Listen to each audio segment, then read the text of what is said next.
4వ అధ్యాయం 29వ వచనంలో చూస్తే మనం ఎలా మాట్లాడాలి అంటే, ఎటువంటి మాటలు మనం పలకాలి అంటే, అపోస్తలుడైన పౌలు గారు ఎఫెసీ సంఘానికి రాస్తున్నాడు.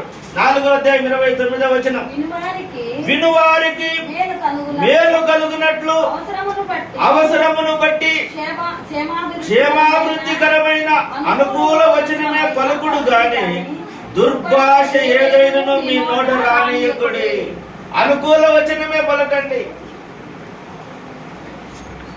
దానికి అనుకూలం లేని మాటలు మాట్లాడద్దు.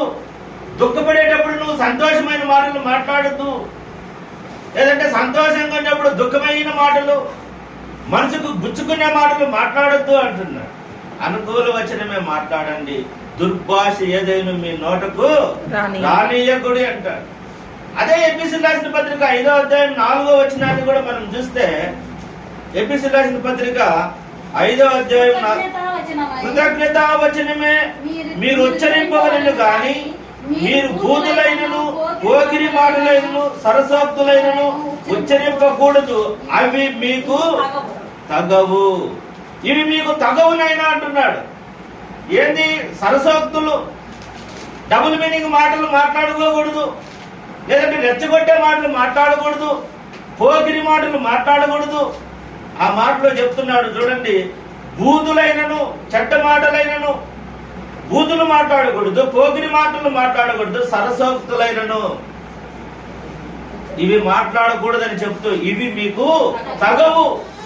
క్రైస్తవులుగా యేసుక్రీస్తును విశ్వసించిన మనము, యేసుక్రీస్తు రక్తం చేత కడగబడిన మనము ఎలా ఉండాలంటే వీటికి మనము దూరంగా ఉండాలా.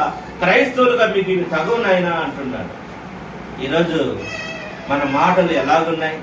మీ మాటలు ఉప్పు వేసినట్టు ఉండాలా, రుచిగా ఉండాలా. మీ మాటలు ఇతరులను గాయపరిచే వాటిగా ఉండకూడదు అని మా దేవుని వాక్యం సెలవిస్తా ఉన్నది. ఏదంటే నాలుక ఎటువంటిదంటే వాడిగల కత్తి లాంటిదంట. నాలుక ఎటువంటిది? వాడిగల కత్తి వంటిది అనే మాట ఉన్నది చూడండి. ఆ 57వ కీర్తన 4వ వచనంలో చివరి ఉంటుంది చూడండి.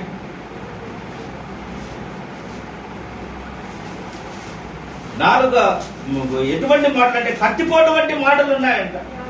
57వ కీర్తన 4వ వచనం, నా ప్రాణము సింహముల మధ్యనున్నది, కోపోద్రేకుల మధ్యను నేను పండుకొనిచున్నాను. వారి దంతములు శూలములు వంటివి, అవి అంబులు. వారి నాలుక ఎటువంటిదంట? వాడిగల కత్తి అంట. కొద్దిమంది మాట్లాడితే వాళ్ళ మాటలతో ఆత్మహత్య చేసుకోవాలనిపిస్తుంది. అటువంటి పదునైన మాటలు ఉంటాయి. మనుషులు చూడడానికి బాగుంటారు కానీ వారి మాటలు కత్తిపోటు వంటి మాటలు, పదును కలిగిన మాటలు, మనుషుల హృదయాన్ని గాయపరిచే మాటలు. ఇవి మనకు రాకూడదని ఈ ఉదయకాలంలో దేవుడు మనతో మాట్లాడుతూ ఉన్నాడు. యేసుక్రీస్తుని విశ్వసించిన మనము ఇటువంటి మాటలకు దూరంగా ఉండాలంటున్నాడు. మన నోటి నుండి వచ్చే ప్రతి మాటకు మనం ఒకసారి లెక్క చెప్పే వారిగా ఉండాలి. ప్రతి మాటకు మనం లెక్క చెప్పాల్సిందే. నోటి నుంచి బయలువడిన మాటకు కౌంట్ అవుతాయి. అది మంచి మాట చెడ్డ మాట అని మనం అనుకుంటాం. నోరు ఉంది కదా అని ఏదంటే అది మాట్లాడేసి ఆ మాటలకు మనం ఒకరోజు లెక్క చెప్పాలి. ఈ విషయాన్ని మనము మర్చిపోకూడదు. అందుకోసమనే ఈ మనకు చదువుబడిన ఈ మత్తయి సువార్తలో